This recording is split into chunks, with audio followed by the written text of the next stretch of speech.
আমি এবার আমাদের এবিপি আনন্দের প্রতিনিধি অনির্বাণ বিশ্বাসের কাছে যাব, তার কারণ আজকে যে গুরুত্বপূর্ণ বৈঠকটা হয়ে গেল, প্রায় 1.5 ঘন্টারও বেশি সময় ধরে বৈঠক হলো অনির্বাণ। 47 জন প্রাক্তন তৃণমূল কাউন্সিলর, একাধিক বিধায়ক উপস্থিত ছিলেন। কি হলো আজকে মিটিংয়ে?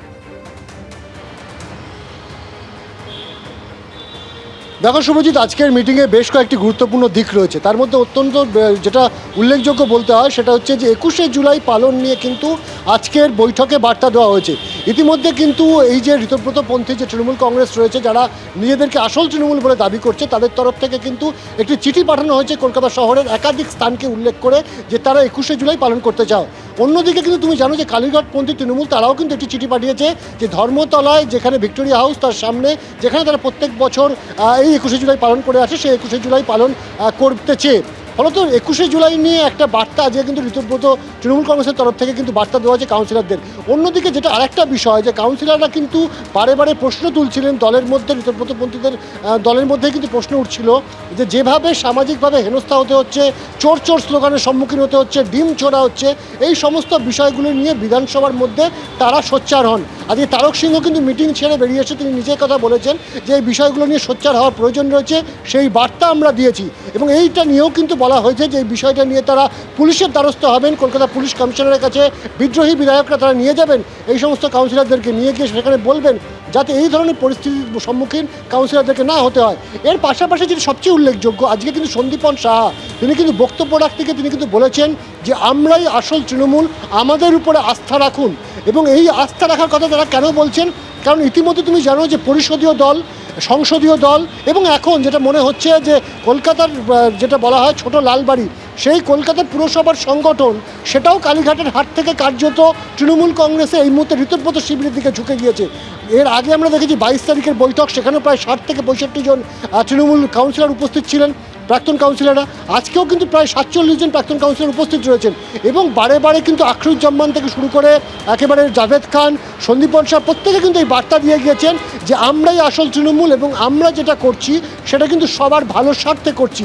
এই বার্তা কিন্তু আজকে দেওয়া হয়েছে তৃণমূল কংগ্রেসের তরফে, অর্থাৎ ঋতব্রতপন্থী যে তৃণমূল কংগ্রেস তাদের তরফে কিন্তু কাউন্সিলরদেরকে। শুভ্রজিৎ, অনেক ধন্যবাদ অনির্বাণ তোমাকে। দেখুন, হিন্দিতে একটা কথা আছে না যে চিট ভি মেরি পট ভি মেরি, ওই শোলে সিনেমা সেই কয়েনটার মতন, যাই পড়ুক না কেন হেড পড়লে আমার, টেল তো হেডই, সেটাও আমার। অনেকটা বিজেপির কি এখন এইরকম পরিস্থিতি? মানে এই আসল তৃণমূল কে, লোগোটা কে পাবে, দলীয় প্রতীক কে পাবে, এটা তো নির্বাচন কমিশন সিদ্ধান্ত নেবে। কিন্তু যাই হোক না কেন, এই কলকাতা পুরসভার নির্বাচনে সবটাই লাভটা কি বিজেপির ঘরে নয়?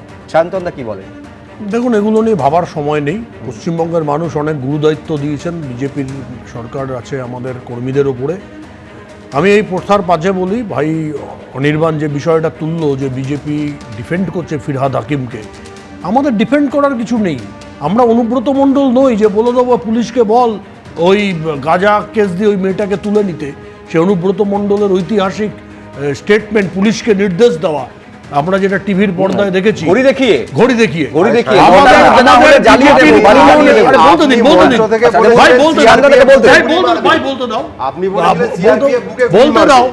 পশ্চিমবঙ্গের বিজেপি সরকার হয়েছে ঠিকই, কিন্তু বিজেপির কোনো নেতা, কোনো সদস্য এভাবে পুলিশকে নির্দেশ দিতে পারে না। সেটা বলতে পারে যে ফিরহাদ হাকিমকে গ্রেপ্তার করা উচিত বা হতেই পারে তার গ্রেপ্তারি, এটা বলতে পারে, কিন্তু সিদ্ধান্ত পুলিশকে নিতে হবে। তার জন্য আমি সেটুকু শুধু বলেছি, তার জন্য কোনো নেতা ফিরহাদ হাকিমকে ডিফেন্ড করছে না। প্রথম হচ্ছে এটা আমি একটা অবজেকশন করছি ওর বক্তব্যের।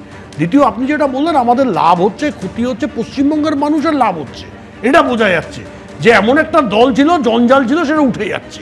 এটা যত তাড়াতাড়ি উঠে যায় নিজেদের মধ্যে আকচি করে তত ভালো। কিন্তু আমার একটা চিন্তাও আছে, চিন্তাটা হচ্ছে 21শে জুলাই যদি এক স্থানে দুটো দল বা উপদল যাই বলুন, কোনটা আসল কোনটা নকল তো এখনো আমি জানি না, কে দুলালের তালমিছড়ি আসল আর নকল কিছুই বলতে পারবো না। তারা যদি ওখানে গিয়ে নিজেদের মধ্যে মল্লযুদ্ধ করতে শুরু করে একটা স্থান নিয়ে, তখন তো ওই এলাকাটায় ল অ্যান্ড অর্ডার ক্রাইসিস দেখা দেবে। 1993 সালের একটা বড় ঘটনা ঘটেছিল, তার প্রভাবে এই 33 বছর পরে যদি দলটার মধ্যে গৃহযুদ্ধটাই রাস্তায় শুরু হয়ে যায়, তখন একটা ল অ্যান্ড অর্ডার ক্রাইসিস দেখা দেবে।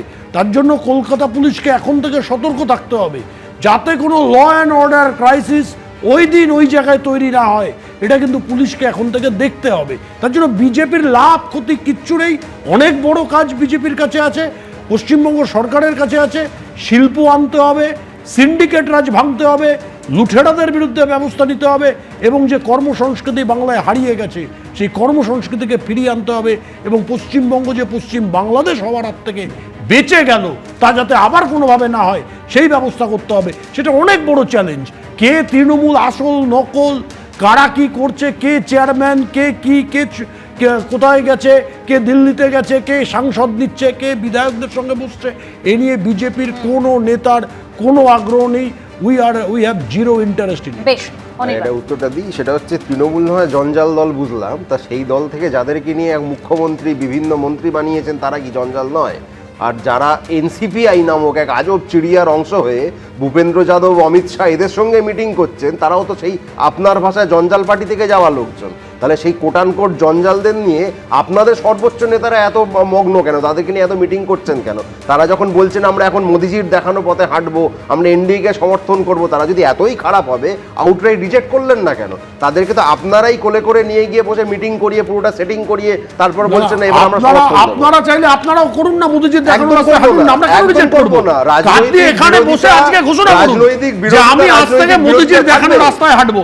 আমি all heartedly accept জঞ্জাল করবো। বললেন, All আপনি heartedly accept জঞ্জাল করবো। বললেন, আমি দলটাকে তো জঞ্জাল বলছি। আর দলটা তো জঞ্জাল হয় বলছি। না, দল এই তো দলে হয় না, শাহজাহান দল তো আছে, লোককে নিয়ে হয়। যেই দলে শাহজাহান দল তো জাহাঙ্গীর, লোককে নিয়ে হয়। যে দলে কদিন আগে তো শাহজাহান শুভেন্দু অধিকারীর জাহাঙ্গীর নামটাও বলতেন, এই ধরনের সুদীপ লোকজনকে ব্যানার্জির বসিয়ে নামটাও রেখেছেন। বলতেন। সেই দল কদিন আগে জঞ্জাল তো কারা যারা গিয়ে পশ্চিমবঙ্গের মিটিং মানুষ তৈরি করছে, করেছে। কদিন আগে কাকলি ঘোষ দস্তিদারের নামটা বলতেন। শুনুন, আপনি বলতেন কি না। বলতেন না? আপনি তো জঞ্জাল আপনি নন। আমাকে বলুন, আপনি আপনি জঞ্জাল আমাকে নন। আমি তো বলুন, বলছি, যাদেরকে আপনি কদিন ঘোষণা আগে করুন। চোর যে বলেছিলেন আজকে মোদিজির অমিত শাহ দেখানো তাদের রাস্তায় সঙ্গে হাঁটবো। মিটিং করছে, হ্যাঁ কি না? আমি প্রকাশ্যে বলছি, আমরা গ্রহণ যাদেরকে করবো। আমরা আপনারা accept চোর করবো। বলেছিলেন তাদের সঙ্গে অমিত শাহ মিটিং করছে। বেশ, আমার ভূপেন্দ্র শুধু যাদব একটা meeting কথা করছে, মনে হ্যাঁ কি পড়ে না? যাচ্ছে, আজকে যে জঞ্জাল নিয়ে তো টানাপোড়েন চলছে, তৃণমূল কংগ্রেস যখন ক্ষমতায় ছিল বিজেপি মানে ভারতীয় জঞ্জাল পার্টি কারা বলতো? তৃণমূল কংগ্রেস বলতো, এবং তাদের থেকে একেবারে দল ভাঙিয়ে সম্মানের সঙ্গে তাদের পদ কারা দিয়েছিল? তৃণমূল কংগ্রেস দিয়েছিল।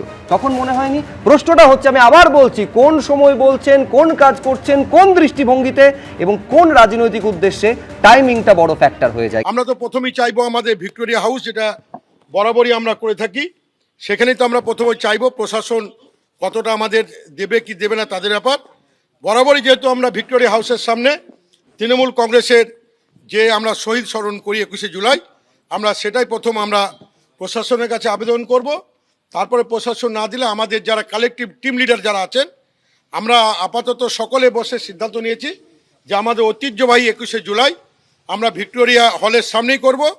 প্রশাসন যদি অনুমতি না দেয় তাহলে আমাদের লিডারশিপ যারা আছে, নেতৃত্ব দিচ্ছেন, সকলে বসে পরবর্তীকালে আমরা কোথায় কি করব। শুধু নায়ক নায়িকাদের ভিড়ে শহীদ পরিবার মর্যাদা পায়নি। এবার আপনারা দেখবেন আমরা যে শহীদ সমাবেশ করব 21শে জুলাই, সেই শহীদ পরিবার এবং তাদের পরিবারদের আমরা শ্রদ্ধা জ্ঞাপন করে আমরা সঠিকভাবে শহীদদের শ্রদ্ধা জানাবো। এবিপি আনন্দ, এগিয়ে থাকে, এগিয়ে রাখে।